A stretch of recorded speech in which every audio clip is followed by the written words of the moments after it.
Hey, what's going on, brother? Hey, what's going on, man? How's life in ATL? Oh, man, it's good, dude. Just getting it done day to day. I got you. Are you originally from there? I am not. I'm a Florida native. I grew up in Tampa, Hillsborough County. Oh, cool. Yeah, we came up here probably towards the end of high school. I got you. All right, so start from the beginning. When did you get involved in dogs, and what breeds did you start with? All right, so I go back, like way back. I originated from game dogs. And that would have been pre '05 because we kind of launched off our bully thing in '05. Okay. And I mean, I had real gritty game dogs, everything. It was basically the only thing I specialized in was anything with honey bunch. So, I mean, Mm. you get your rascal, your Jeep, all that stuff, which was, not so much of an attractive APVT, but effective in every sense of the word.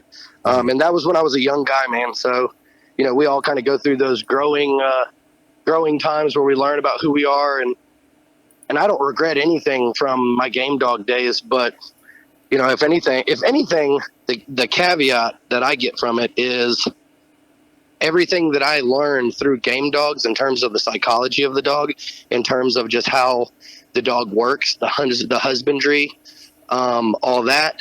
I took that and kind of just crossed it over into the American Bullies, and I feel like it made me a better breeder for that. For sure. I can see that. I mean, me personally, I love that look of pit bull. For the record, that honey bunch Jeep.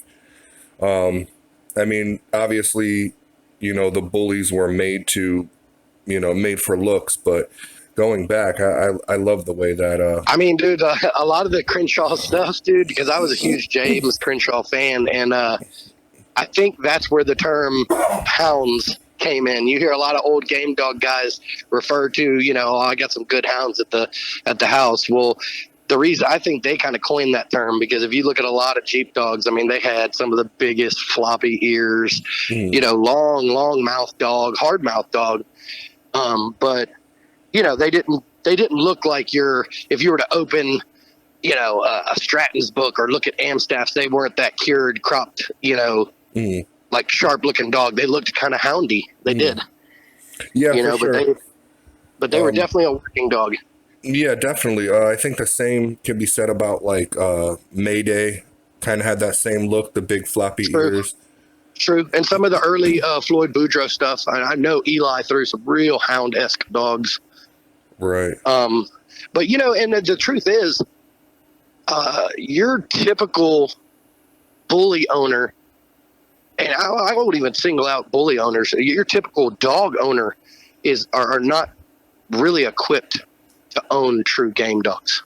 Right. And I think a lot of times the bad light that came on the breed was not even necessarily towards or from dog fighters. It was from people. It was from pet owners that weren't equipped to own a game dog. And if you don't know what you're getting into, those dogs can stress you out. If you don't know how to deal with them, they can stress you out. If you're not prepared for what they can do, it'll stress you out. It's like a lot of people look at the way old people used to keep game dogs and, they see an axle put in the ground with a logging chain with a double spindle setup. And they're like, oh, that's just horrible. And I'm like, have you ever owned one? Yeah. Do you know? Because the fact is, Yeah. do you want a funny video? Throw a real deal game dog in a 10x10 from Lowe's, and I bet you got T-minus 9 minutes before that dog wrecks the chain link to where you can't even fix it back. Yep. Those dogs are not, they're not a dog that you put in a plastic crate. You know what I'm saying? They're Right. not, and on the flip side, they can be the best dogs in the world, man, with the right owner. Because I guess my opinion on game dogs is if you can keep them from getting that initial pressure put on them, it will prolong you from that dog turning on. And what I mean by that is do your best not for that dog to have its first initial, scrap with another dog. Because what I noticed is once they get that first scrap, and it has nothing to do with the wives' tales, the dog tasted blood, he's crazy now. That's all bullshit. We know that they don't have lockjaw. There's nothing that they taste blood and turn into a vampire. It's nothing like that. But it's just that turning on, if you will, the first time the dog has to engage. And what I noticed is if you can keep that from happening, the dog will stay fairly level and open to meet other dogs. But once you take a dog that's had some pressure, whether it be just a situation at the dog park or a situation in your neighborhood, now that dog is not willing to shake hands and swap IDs with another dog. That dog is constantly sizing up another dog. And that's just the psychology of the dog. If you have a true game bred dog, I mean, there's lots of dogs out there that are just, that backyard boogie, could be a mixed pit. Who knows? I mean, everyone's a breeder. Just ask them. Yeah. I think it all really boils down to intent. Like you want to be a breeder. That's cool. Why? And if there's no real goal, then I mean, at the end of it, what are you doing other than muddying the water, so to speak, or damaging the equity of the breed? Because I'll tell you this, a lot of pet owners turned breeders had no business to truly try to be breeders. And even though in their mind they may have thought, oh, this is for me and I'm going to go in this. Well, when they get in too deep and they fail, that damages the equity of the breed, because then what happens is you don't have buyers for this litter of 8 that you have. And instead of selling those puppies for as much as you may or may not have paid for the adults, then you're feeling the pressure. You're like, shit, I wasn't equipped to do this. The dogs are getting bigger. Next thing you know, they're 3-4 months. They're running around. They're getting big enough to start spatting with each other over food. And next thing you know, what do? They flip the dogs for $400 on some, group on Facebook. Well, that damages the equity. Why would you go get, a brand new anything in the box for full price if you know a guy down the street that's got the knockoffs for a fraction? Yeah. And I said that very thing, the supply and demand of it. When you have X amount of dogs, and that number goes up and up and up, the value of them is declining at the same time if they're not special anymore. Geez, I mean, just that point right there, I could take that straight into the subculture of the American bully game and just how it's working, and the thing that sucks about that, and to your point, is when everybody's breeding for that it dog, that's where they're going. Well, some of the people, it's like scratch offs out of a roll. You're going to have some that hit big. You're going to have some that hit for a little bit. You're going to have some that don't hit at all. And so when you have the whole dog game gravitating and magnified to one dog, it could improve or ruin everything behind it. If that dog's fundamentally producing, great, but the thing is, as a stud owner, I mean, people can say that you have control. If you're trying to value everyone, you're not going to have the control, because everyone likes to play this game, right? This game where they, on Facebook or on social media, they just vow to do all the things that, a good breeder should do. And you shouldn't breed your stud to everyone, and in a perfect world, yeah, that ideology is exactly right. But go find me a person that's willing, when you do finally get to the point in your career where people will give you $3,000 to $5,000 to breed to one of your studs, go find me that person that's willing to turn that down because the dude's bitch is ugly or doesn't fit into his agenda. Because the fact is, by the time you get that far in the bully game to where people will pay you stud fees, you're doing your best to recoup any and all investments. Because if anybody knows anything that's been around for a while, man, it's a money pit. It's not like any other business in the first 5 years. You're going to file for a loss until you get good at your craft, until people believe in your product.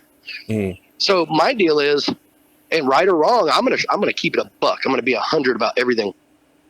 If somebody comes to me with a dog that's not really my type of dog, but they want to use one of my studs, and I mean, mind you, within reason.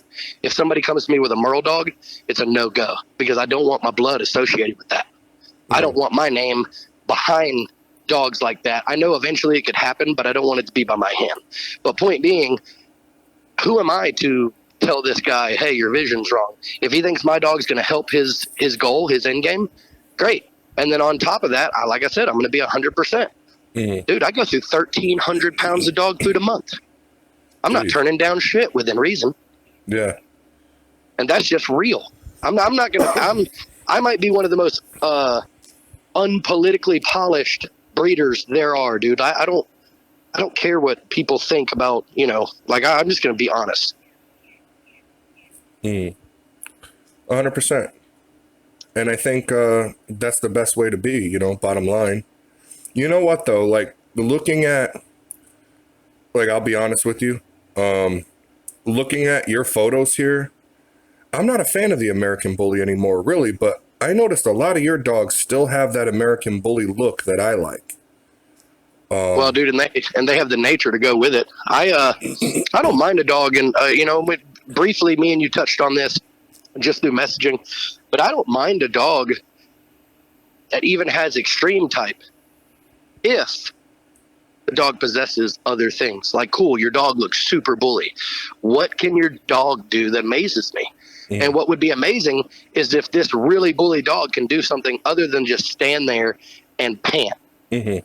You know, and it's like, even if the dog doesn't breathe like an athlete, if there's something in that dog's mind that says, yes, I will get on a spring pole, or yes, I will run my fat frame as hard as I can to go for a ball, that shows strong nature. You know, and that's something like form follows function. So if we don't have a little bit of function in mind, then it's gonna fit. And I understand people are always like, oh, but bullies aren't a working breed and blah, blah, blah. Well, guess what? Pit bulls weren't ever classified as a working breed either, and they would work most dogs into the dirt. It doesn't convince me that in the right conditions, a herd of pit bulls couldn't pull a sled better than huskies. Now, true, huskies are built to deal with the cold. Man, put a sled on dry-ass dirt and give me 12 APBTs that won't fight and will pull, and I guarantee you we're going to outlive the husky to the race. Oh, yeah, for sure. No because doubt. A pit bull has, pound for pound. The pit bull has the spirit that no other dog has. Exactly. But somehow, lost in the wash, wasn't classified as a working breed. And I always kind of disagreed with that. I was like, holy shit. I mean, what else do they want from a dog? You know, and bullies. I would say I was more into working the dogs about 5 to 8 years ago. The change that has happened in my yard that I'm a fan of, I still have some dogs that show really good athleticism. But I had a yard full of athletes at one point, and athletes are competitive. And when two athletes get out and have a disagreement, there's going to be problems. And the one thing that I've noticed, as I slowly started to not get rid of it, but just move away from it a little bit, I'm starting to get dogs that will coexist, man. And I'll be honest with you, like, I had working dogs and working type bullies for so many years. Man, dude, I was so jelly at other breeders when they could post these videos of like 10 of their dogs hanging out. And I'm like, God, I wish I could do that. You know, but the reason I couldn't is because my stud dogs are real stud dogs. They are dominant dogs. Like, when I bring a female out in heat, my dog's not trying to sniff around. My dog doesn't care what your dog's name is. My stud is going to mount her immediately and look at me and depend on me just to hold the bitch down. And, like, you can ask any breeder in the game that knows me, most of my studs are tying in under 5 minutes. And that's a fact. And it's because I lube the female up. I will show the customer or have one of my sons, my oldest son. I mean, we've breed anything, dude. It doesn't matter if it's a tall dog to a short dog to a tall dog. Me and my oldest son, Jacob, have gotten them all tied. But anybody that's dealt with me, you can ask them. I mean, they've been to my yard. They've seen me line a breeding up and the dog be tied in under 5 minutes. And I've even got a couple friends that it's a funny joke. It happened in 60 seconds, so your money back. I mean, because I have a system. If you could see it, one thing I challenge you to, look on my page, go through to my timeline, and what you're going to notice is a lot of tied pictures. You're going to witness it. You're going to see it. You're going to see, oh my God, is that Sashimi? That's one of his bulliest dogs. He ties. You know, and that's that nature that I speak of. If the dog doesn't have a strong nature to procreate, chances are it's probably not going to have enough attitude or enough zest for me. You know, last thing I want my dog to do is look forward to an AI. I'm not in the business to beat off dogs. I'll do it if I have to, but who wants to do that? Right. I'd much rather my dog copulate and have, Discovery Channel sex with a female. That's the way it's supposed to be. I like how you put that. I mean, that's the way nature has it, right? Only the strong survive. And if this dog couldn't breed, he wouldn't get used. Right. And I mean, and I have to have it. I've had, pocket females or even arguably micro females that people and some vets would say, oh, well, she can't go natural just because she's little. And little did they know her whole career she went natural, regardless of what she's bred to. And then I've had, and I don't know, I think this is probably just chance, but some of my nicest, bulliest females, they have had the most complicated breeding careers. Like, I had one bitch that was off a cell block back in the day, cell block of Suede, which was off of Remy Martin to an inbred Wangati daughter, and that bitch gave me one pup at a time. One pup at a time, always. But I can tell you that one pup was Hinshaw's duplex. That one pup was Hinshaw's kudzu. Like, those were dogs that literally leveled my yard up, and they did it one pup at a time. So if you were to say, hey, I'm only breeding females that go natural, you could be cutting your own foot off, because there's something, that every dog has to offer if it is breeding stock. I see what you're saying. For sure. You've already kind of covered the why of how you went from game dogs to bullies, but did your game dogs play a part in any of it? Like, did you breed some of your game stock to any of the bully stock to clean it up, or? I didn't, so to speak, but it drastically changed how I looked at the bullies when I first got into it. And that's one reason why I went into the avenue of working style bullies, because I had such an admiration for the pit bull. I wasn't willing, like, I don't want to show my age, but I wasn't willing to own dogs like, Razor's Edge Shamu and dogs that were just like obese and lethargic looking. Yeah. And so it definitely kind of had its role in dictating, the direction that I would start. And even more so, I'll take it a step further. I learned all about inbreeding and line breeding through game dogs. And so when I started off, and this is kind of an interesting thing about me, I don't know if a lot of people know this, but the way I breed is ultra faceted towards what I learned from game dogs. And that is, I inbreed and line breed to default, meaning you stretch it until it breaks. Then when it breaks, you outcross. Then after you get the outcross, you keep the dog that has that outcross blood that also exhibits that same look that you had, and it allows those genetics to breathe a bit, and then you go right back into line breeding. Okay. And that's been my process of solidifying, a consistent look, and that'll help you out too, because I'll put it to you this way. I've bred some of my blood to stuff that the game would say is a dominant trait dog that, usually dominates litters. And I've seen my blood kind of dominate whatever it's bred to in terms of, phenotypical appearance. I mean, that's a fact. But also, too, you got to understand, I started off with bullies with 4 foundation dogs, 2 studs, 2 females. One of the females and one of the males, half siblings. The other female and the other male, half siblings. Okay. So I kind of started off with that, ace in the hole, if you will, and I ran half siblings. I gotcha. So my first 2 litters arguably weren't, they're kind of throwback, because my earliest stuff, was heavy bred Remy. And then, of course, on the flip side of that, it was, do you remember Macho and Kira? No. I don't know how long you've been around, but Juno comes off of Macho and Kira was litter mates to Razor's Edge Hennessy. And so this stuff it had all that, and it had some, Monster G and short shot toss up in it. But then where it got interesting is, I told you both sides of the foundation were half siblings. Well, on both sides of the foundation, it was a quarter bred of Amstaff. One of the quarters consisting of double bred national grand champion Storm and Norman, and then the other one being like some straight, gaff style stuff. So I did, arguably, within my foundation, I maintained a quarter percentile of Amstaff stuff.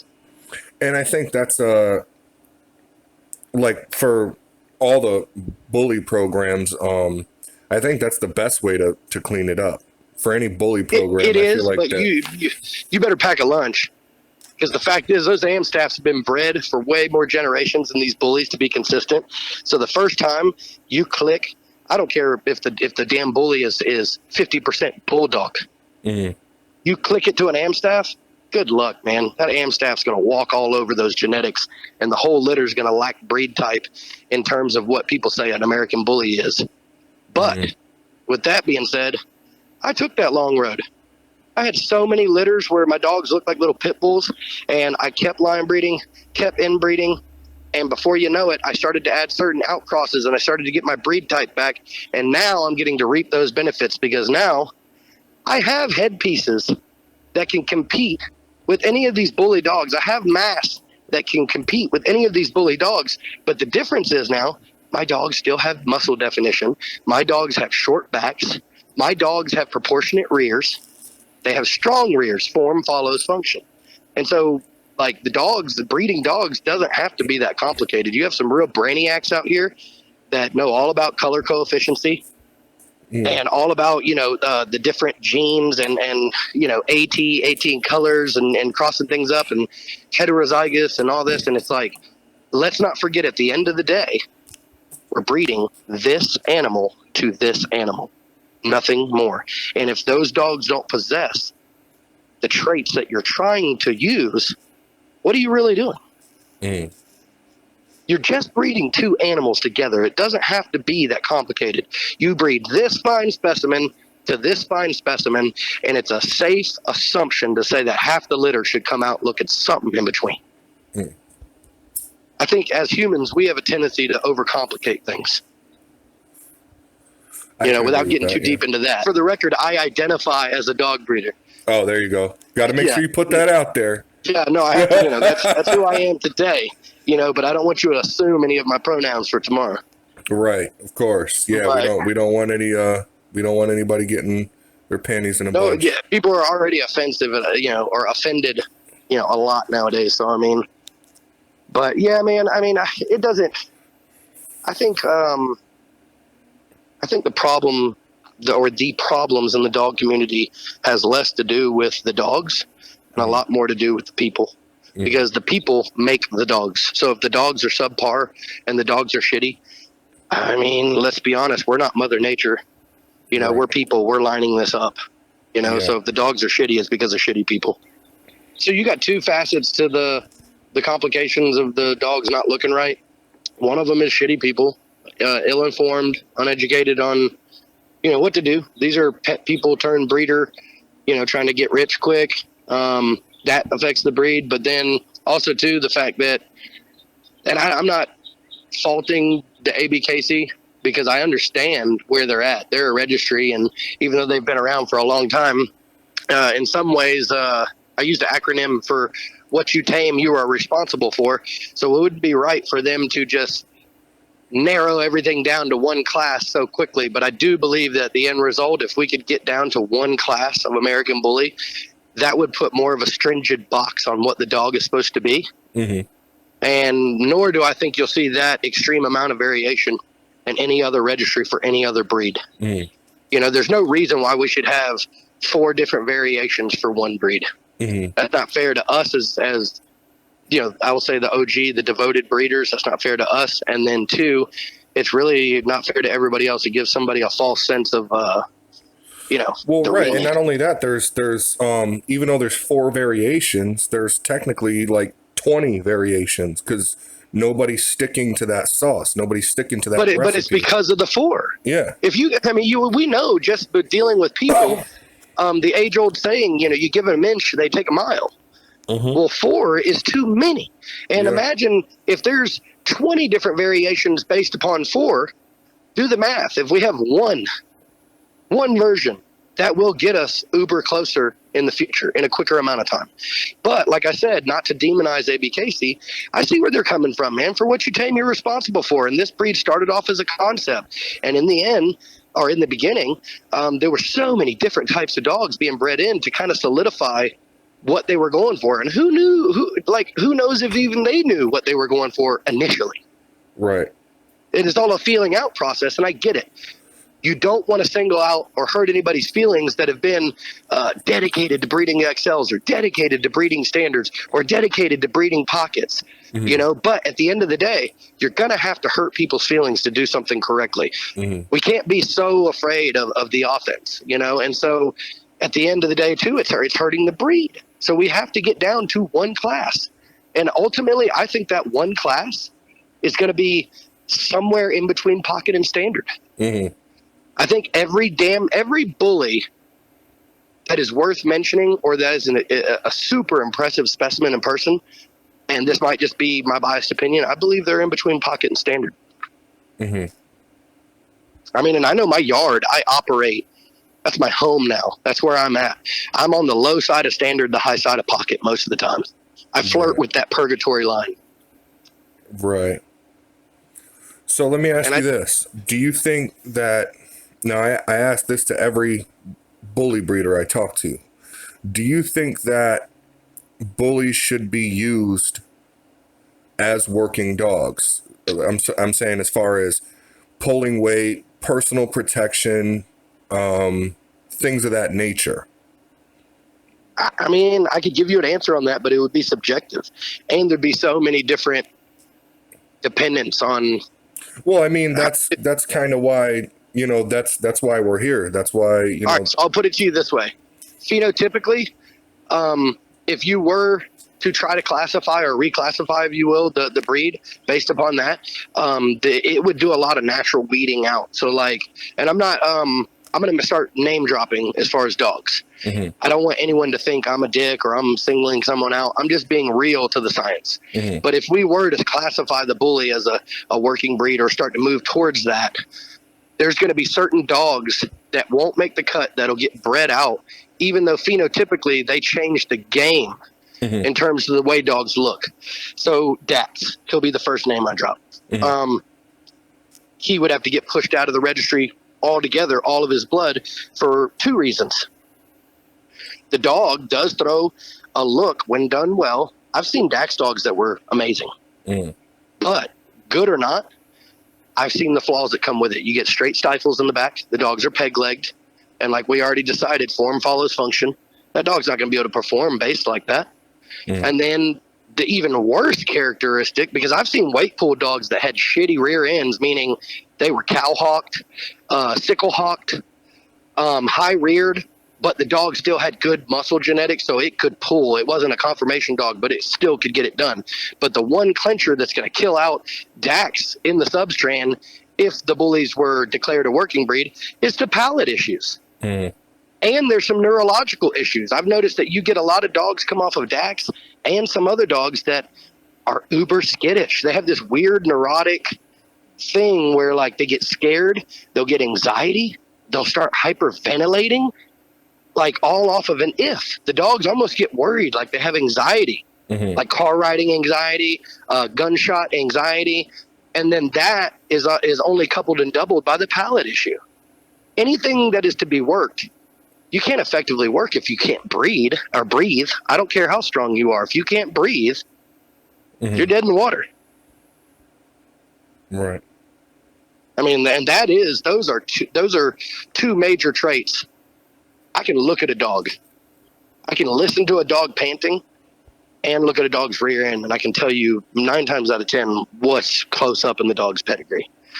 And does that mean I'm super good at my job, or does that just mean that things are getting, really telling? Right. And I'm going to be honest with you, this is a frustration of mine because I'm so far generationally in my own yard. Like I have whole pedigrees where every character on the pedigree says Hinshaw blood such and such. Right. It pisses me off when people don't know peds enough to even know what they have, and they jump on these boards and they look like buffoons and they're like 100% edge, looking for stud. I click on the ped and the first thing I see is I'm like, gosh, damn, there's some Amstaff blood, there's some Watchdog, there's some Gray Line, there's some fucking Abel Paul's blood back there. Like, factually, this dog's like 3/8 Razor's Edge. Like, where are they getting this? Who's teaching these kids? Right. And I'm still currently in the Elite Edge. I'm still holding on to I try to be a historian of the breed, if you will. I just did a breeding with Tonka, which is off of Rock and Ruby. We also have Folsom stored, which is off of Corrupt. We also have a Squirt Sun stored. Like, we try to conserve the old blood. But let me bait you for a second, just because I have seen a lot of these old dogs. And I want to kind of fall back on the comment that you said about Remy. You wish he was a little taller. How tall do you think Remy was? Judging by the photos, Yes. 16, 17 inches. Remy was, I'd be willing to bet you dollars to donuts, Remy was closer to 20 inches tall. Really? And a lot of people don't realize, okay, so let's talk about, and that's a fact. I'll challenge anybody to challenge me to that, because I have pictures, and I'll do some more name dropping. I have a picture with myself, Candace Nicholas, who owned Rimrock, who was a Remy son, and Fabian Chinchester with Remy, and my dog Dirty, which was one half of my foundation. And I have a picture, and all three dogs were extremely dog hot. So we were side by side in the picture over the course of about 12 foot. Each dog looked like they wanted to eat each other's asses off. So we could only get so close. Dirty was a 19-inch dog, and Remy appeared to be taller than Dirty. And Remy was taller than Rimrock. I gotcha. And so he factually was, I'd be willing to bet that he was 19 and a half, possibly 20. But that just shows you what the internet does to our perception. Did you see that video? Somebody put a video, it was an old video, a guy named Nick Randall put a very old video of a dog hitting a spring pole on your post that you initially summoned me to. If you go back and look at the comments, he tagged you to it. There's a video of a dog on there. That dog's name, and that dog is a UWP weight pool champion. And that dog's name was Champion Roble Smoke. That dog Smoke was 32 times Raider 2. Jeez. Like, let that sink in. And no times Juan Gotti. Pre-Juan Gotti. What a lot of people don't realize is that a lot of that Raider 2 stuff was heavy working dogs, and really, to be factual, that Raider 2 stuff goes back to, I believe it's double bred Grand Champion Estrella's Black Bear. Yeah, I did an interview with Doc, and man, I love the concepts of Gray Line. It's a dog that's still a dog. Like, it will still. Well, dude, and bite even the Juan shit out of Gotti you. was. But look at what Cali did to the perception of those dogs. You look at Monster G, and a lot of people to this day thought Monster G was the start of the downfall of the breed because of how bulldoggy he was. Well, I saw original videos put up of Monster G, and I believe it was Larry Duran, and it was a video of King Boom Boom, which was a son off of Monster G, and Monster G, and there was footage of both of these dogs. King Boom Boom was factually pretty bulldoggy. And then I saw a video of Monster G that blew my mind. Monster G was not a bulldoggy type dog. He was actually an XL. In the video I saw, he had a big, thick rear. He was a tall dog, and he was running his ass off. He looked very, very athletic. But look at what the internet does. What sells puppies is not ability. What sells puppies is this cosmetic, look at how bully I am. And so, we all, or I was, reared in that era where it was cool to have the dog looking as short as he could, panting, making the head look as big as he could. But we got sold a dream, bro. A lot of those dogs were actually better dogs than what we thought if they would have just been, honestly promoted. Right. Monster G was not as bulldoggy as what people thought. As a breeder, I'm trying to grow, and, I'm a dog breeder. I'm not a photographer. Right. I try to get good in the name of what I'm trying to do. But at the end of the day, I mean, I could probably post up better pictures if I had some National Geographic photographer shooting pictures of my dogs. I mean, back in the day we had 818 concepts, but those, I mean, yeah, I mean, it could be the end all be all, or it could ruin it, I mean, we just try to stay consistent, man. That's the biggest thing. And we don't ship jump. That's the beauty of what I do, bro, is I'll always have a job because I'm not dictated by the flavor of the month. I don't care what's hot. Guess what I'm going to be doing next month, my man? I'm going to be breeding in my yard. Not a far cry to tell you, guess what I'm going to be doing next year? I'm going to be breeding in my yard. Right. Guess what I'm going to be doing 10 years from now? The last thing I want to do is sell to another kennel.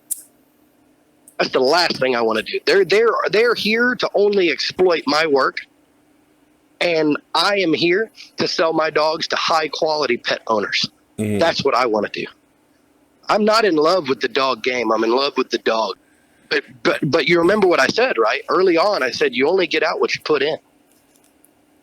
And don't complicate dog breeding.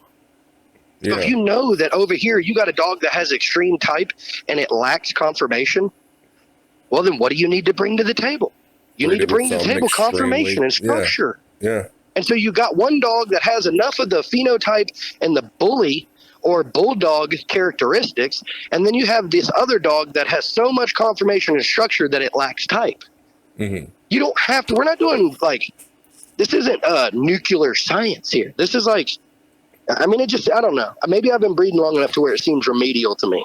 But literally, I always revert back to the most simple format, and you're breeding this dog to this dog. Right. That's it. I mean, it really doesn't have to be that complicated, and you'll get out what you put in, man. If both dogs have the same flaws, guess what you're going to get? Mm-hmm. You know? I mean, right. Mind you, I have bred 2 dogs that had perfect tail sets, and I got dogs with kinks. So only so much is within our grasp. And then to add injury to insult, those 2 dogs with perfect tails that produced kinks, they didn't have any kink tail dogs in their ped within 5-6 generations, to my knowledge. Mm-hmm. So sometimes, yes, you are just going to throw the confetti in the air and try to catch as much as you can before it falls. Mm-hmm. But for the most part, a general rule is you'll get out what you put in. Outside of breeding, is there anything else you're involved in as far as the dogs are concerned? Is there something they're involved in? What do you like to do with these guys? I do river time, and I've always been one to have a spring pole and, try to see if the dogs will, lock and elevate on a spring pole. And I love taking dogs down the river. I've trained a couple dogs to actually go underwater. I had some in the past that would actually jump off of the waterfalls. There's videos online of it. My heart and soul, Hinshaw's Maverick, there's videos of him at the river on YouTube. There's videos of him pulling a 92 Jeep Cherokee on 33s. That dog, that was a quarter of my foundation, and he was probably my favorite dog to this day. R.I.P. Maverick, dude, he died 2.5 years ago, and he lived to be 14. Mm. And the cool thing was, he was like an Energizer battery, dude. He didn't, there was no debilitating factor. He literally went all the way to the end, and I absolutely knew it, that he was going to die the next day. He had just a look in his eye like this. I was like, man, something's not right.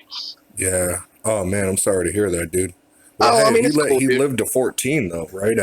That's awesome. He was that dog. He knew all kinds of training commands. There's videos of me going through his obedience training, putting him in a plot, sit, stay up to 40 foot, and there's chickens walking around him while he's in a stay position, and he doesn't bat an eye.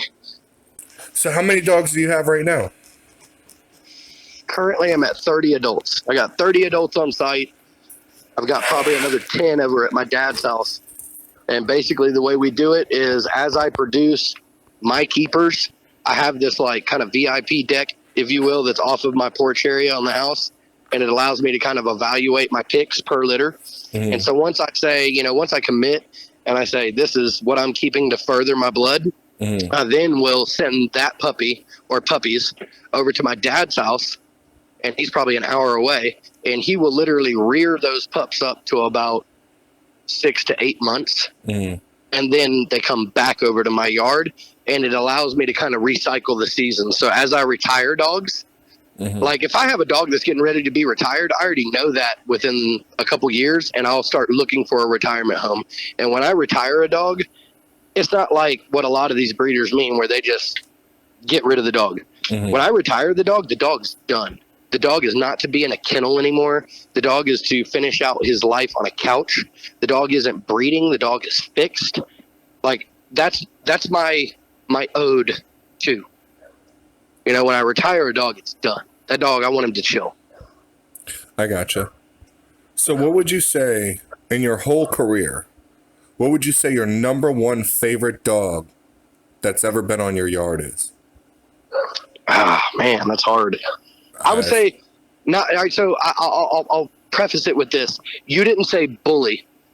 You didn't say like, the bulliest dog. You said your favorite. And my favorite is Maverick. And anybody who's met Maverick, they know he was an intelligent dog. He was an impressive dog. He was robust.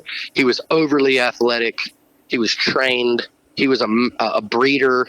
He was my total dog. And I used him. He got bred. He's in the foundation forever. And I would say he was my favorite dog. I mean, I feel kind of shitty saying that now because orangutan is my inside dog now.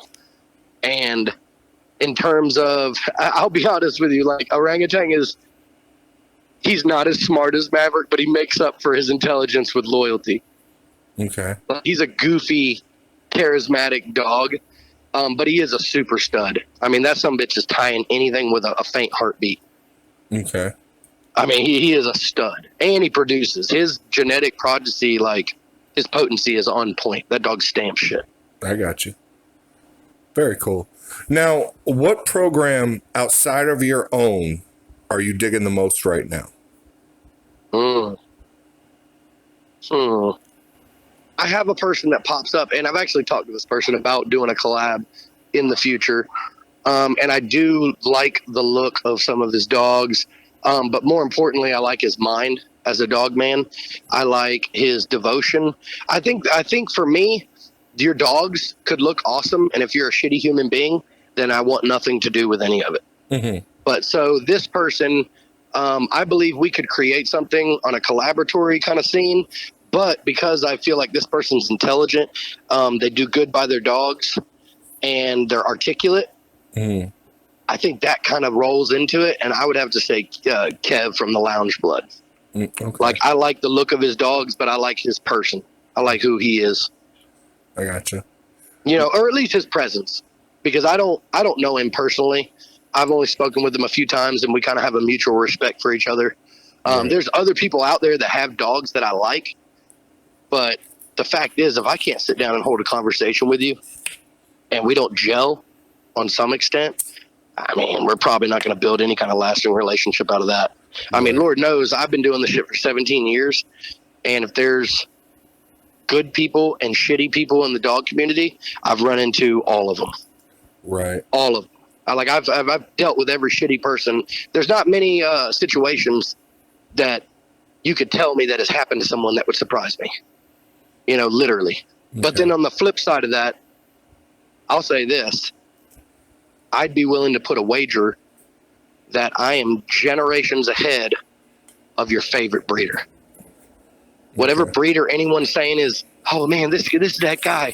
I bet we're further. And then I want to top that. The cherry on that, the caveat is, it's not just me.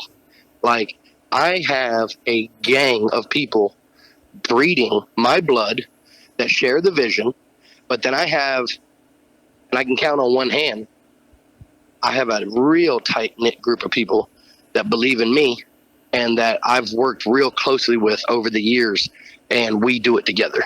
Mm-hmm. And like, without my co-owners, I would not be where I'm at right now. And without my ability to be diplomatic, understanding, humble, the communication, I mean, without that, I wouldn't have the network that supports me like that. So, I mean, Hinshaw Blood is like, it's truly a movement. And I don't know if that speaks to the testament that there's like still really good people out there, or if that stands more for, you just do good by people and people will stay. Mm-hmm. I mean, maybe it's a little bit of both. But, I mean, I would definitely say that, like I said, I mean, I know I made a kind of a cocky comment and said, I believe I'm further than most people in the dog game. And I stand on that. Mm-hmm. I stand on that every day when I wake up. I know, but it's because of other people working with me. It's not just me. Right. That's been a big problem in the community, man. A lot of people get their ass chapped when you do co-productions with people, even if it is all your blood on both sides, but somebody else owns it. Everybody deserves a little bit of light, man. Everybody puts in work. Everybody, wants a little bit of that shine. And I mean, that's kind of what keeps us going as breeders. That's what keeps that fire alive. Right. I gotcha. So how do you feel about the whole merle thing? Go ahead. You want me to give you a hashtag? Well, this is Battle Bred. You could say whatever the hell you want, brother. All right. Hashtag Merle makes me Earl.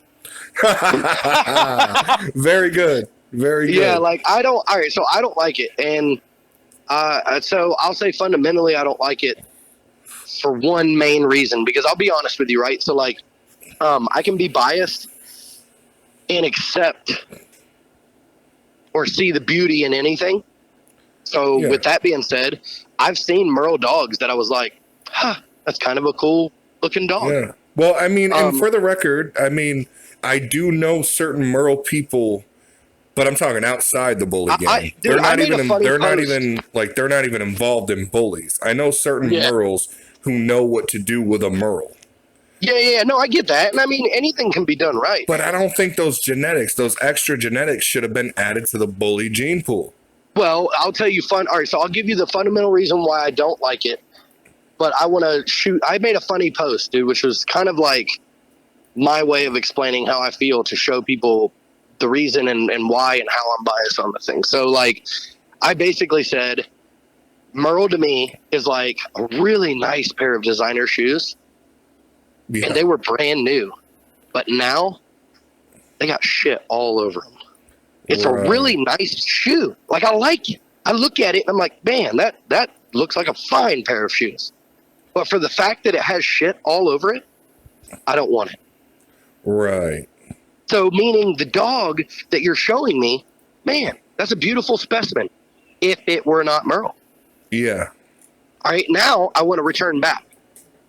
Fundamentally, I'm not okay with merle. The reason why is, and I know a lot of people try, oftentimes when people are wrong, they try to reach and they try to say, oh, well, what about try? Try is not something but that's bullshit. Tan pointed dogs were always around, even back in the game dogs. I owned them. I saw them. So, I mean, that's not an arguable mention. And then I've seen some people try to pull up pictures from like 1940 or 1950 and the dog look all blotched like a merle. Man, that was bad lighting. You won't find an American Pit Bull Terrier of old days, a real APBT, that was merle. And the reason why is that color was never indigenous to those dogs. Mm-hmm. People can say what they want. That was not something that happened. Not without the introduction of different breeds, i.e. Catahoula.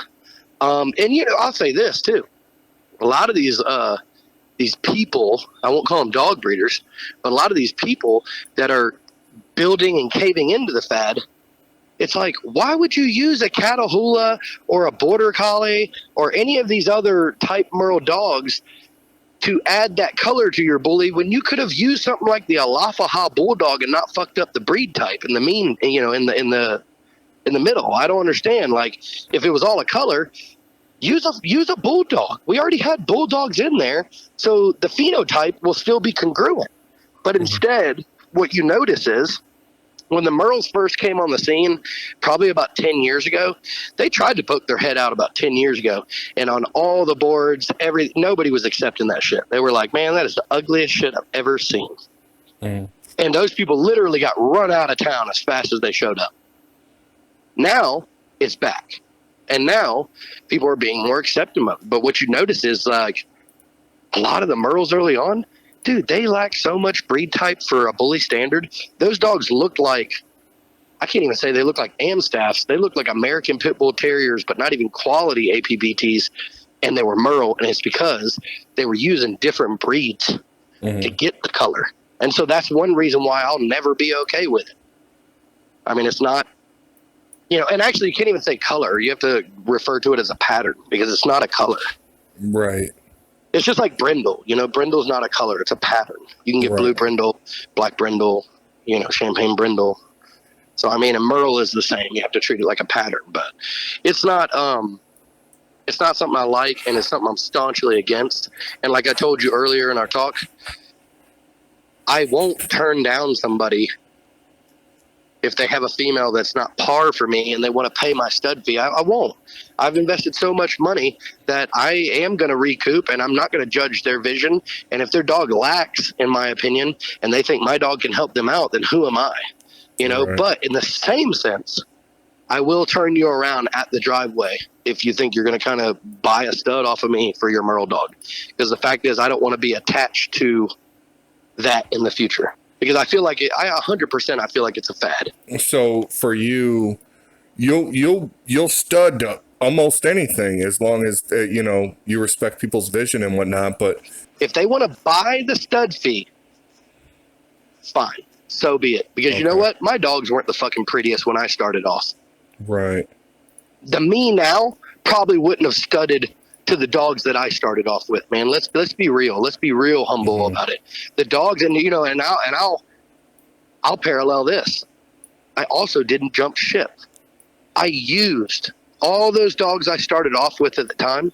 They're all still in my peds now, and I'm still running the same blood, but I've gotten better at my craft. I've just bred and really got to understand how my blood works. And then also not being kennel blind will get you a long way.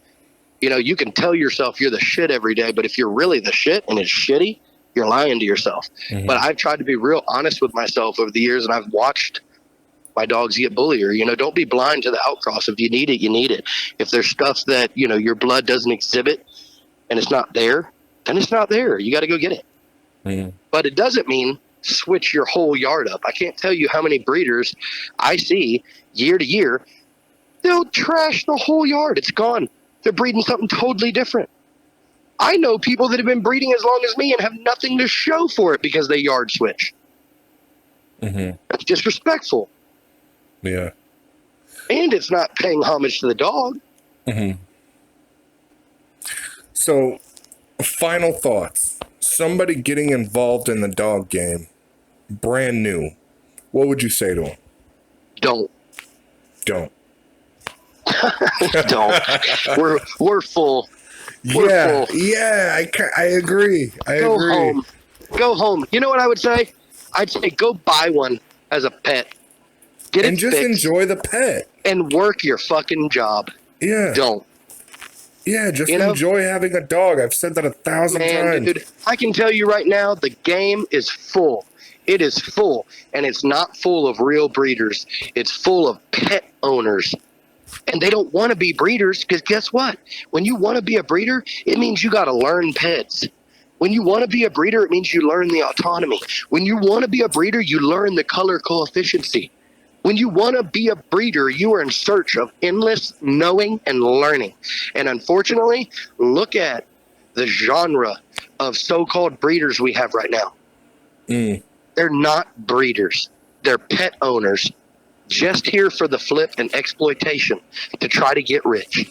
And all they're doing is muddying up the scene, man.